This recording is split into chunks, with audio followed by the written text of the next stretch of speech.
Cookery சேனலை பார்த்து யார் வேணாலும் சமையல் பண்ணலாம். ஆனா சுவையான சமையல் பண்றது எப்படி?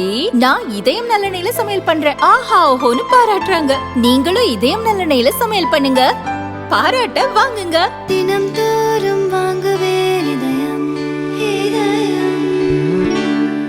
நமது பக்கத்து நாடான சீனாவில் அதிபர் ஷி ஜின்பிங் தலைமையிலான சீன கம்யூனிஸ்ட் கட்சி ஆட்சி நடக்கிறது. இங்குள்ள குய்சோ மாகாணத்தின் கியானன் நகர கவர்னராக பதவி வகித்தவர் ஜியாங் யாங். 52 வயதாகும் இவருக்கு அழகான கவர்னர் என்ற செல்ல பெயரும் உண்டு.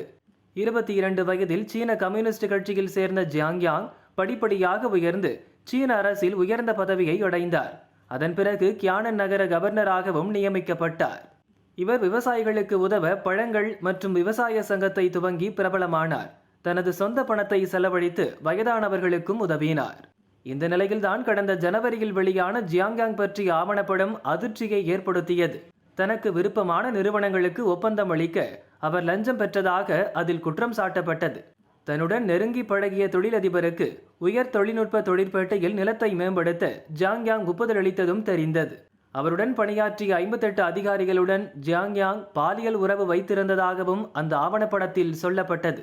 இது போதாதென்று ஒரு சில அதிகாரிகளை மிரட்டி வலுக்கட்டாயமாக அவர் பாலியல் உறவு கொண்டதாகவும் குற்றம் சாட்டப்பட்டது. சீனாவில் பெரும் பரபரப்பை ஏற்படுத்திய இந்த சம்பவத்துக்கு பிறகு ஏப்ரலில் ஜியாங் யாங் கைது செய்யப்பட்டார்.